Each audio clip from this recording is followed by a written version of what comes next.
Hai, assalamualaikum warahmatullahi wabarakatuh. Welcome back to my channel. Oke guys, langsung mulai saja ya.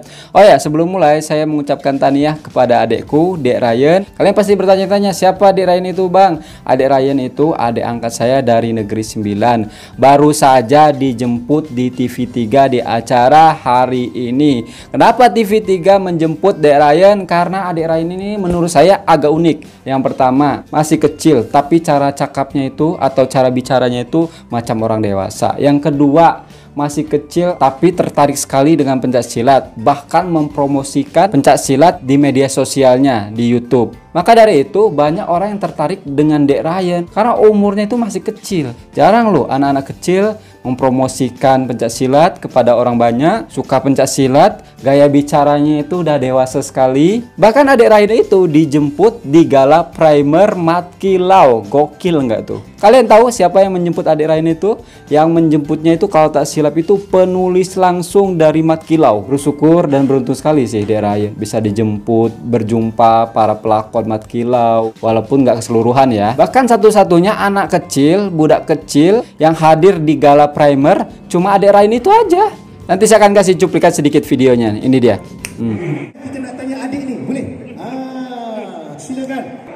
Apa yang Ryan rasa suka sangat dengan filem Mat Kilau ni? Sebab dia ada macam silat tu. Ryan suka silat? Ryan bila besar nanti, Ryan nak jadi apa? Pelakon Fatah Amin dan Fazura.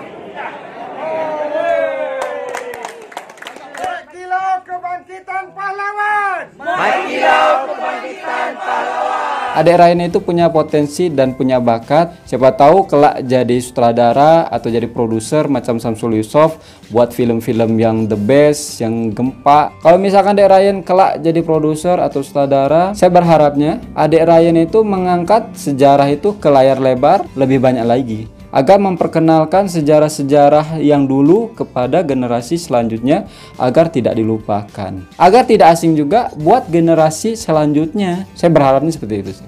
Oke, langsung mulai saja. Di sini ada saudara dari Malaysia kirim sebuah link video di WhatsApp saya. Judul atau tajunya ialah Kediaman Kos Rendah Cantik Curi Perhatian. Sudah kos rendah, cantik pula, pasti banyak yang cari tempat tinggal macam ini.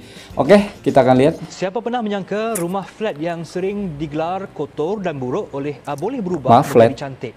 Itu perubahan yang berjaya dibawakan penduduk rumah pangsa kos rendah Pandan Utama Kuala Lumpur yang mengubah imej luar flat biasa menjadi seperti hotel.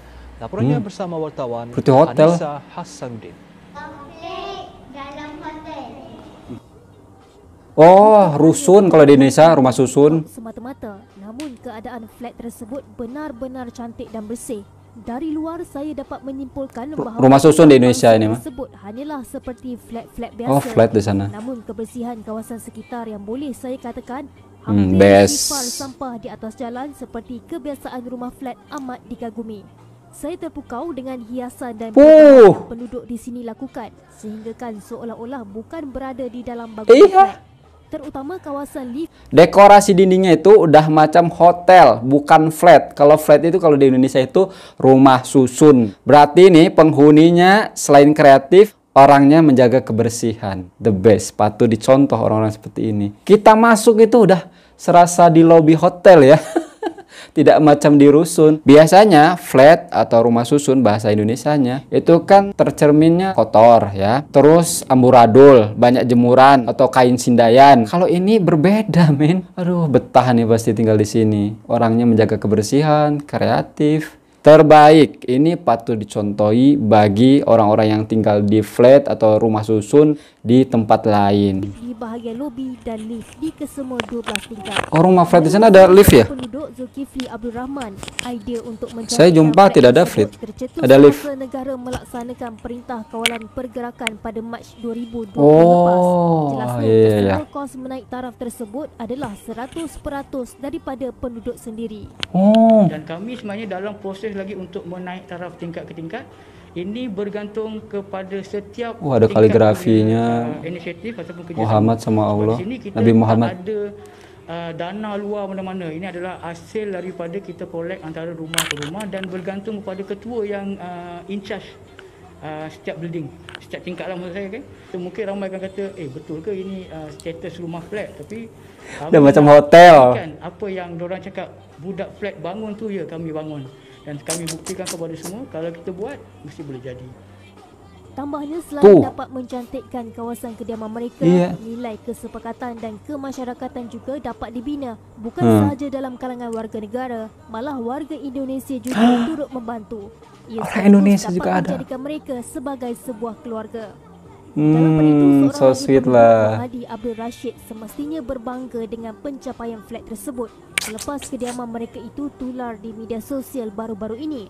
Jelasnya dia sendiri tidak pernah menyangka hasil kerja mereka bersama dapat menjadikan flat tersebut sebagai contoh terbaik. Ya, sebagai contoh. Tempatan panel utama ni memanglah sungguh kagumlah dan dapat merelasikan semuanya, dapatkan dia punya ukhuwah, silaturahim.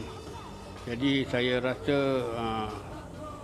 semua penonton akan rasa kagumlah tengok apa. Ya pasti, saya juga kagum loh. Di panel utama ini.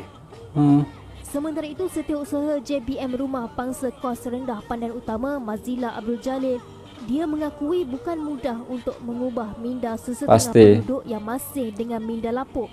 Namun dengan kerjasama semua penduduk, ia dapat diubah walaupun mengambil masa. Pada awalnya memanglah kan macam kita nak bentuk orang kan susah, tapi bila dah nampak kerjasama, ada muafakat ada pada semua penduduk, alhamdulillah benda ni lama-lama dia jadi sikit-sikit dah jadi, alhamdulillah semua boleh dapat bekerjasama lah.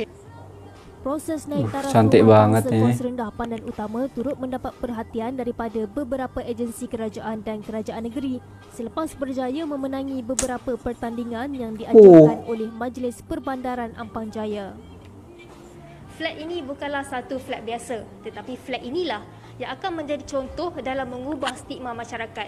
Setiap kali perkataan flat, sudah tentu kita terbayang suasana yang tidak bersih. Namun inilah hakikat yang boleh diubah dengan adanya kemasyarakatan, kerjasama dan juga disiplin.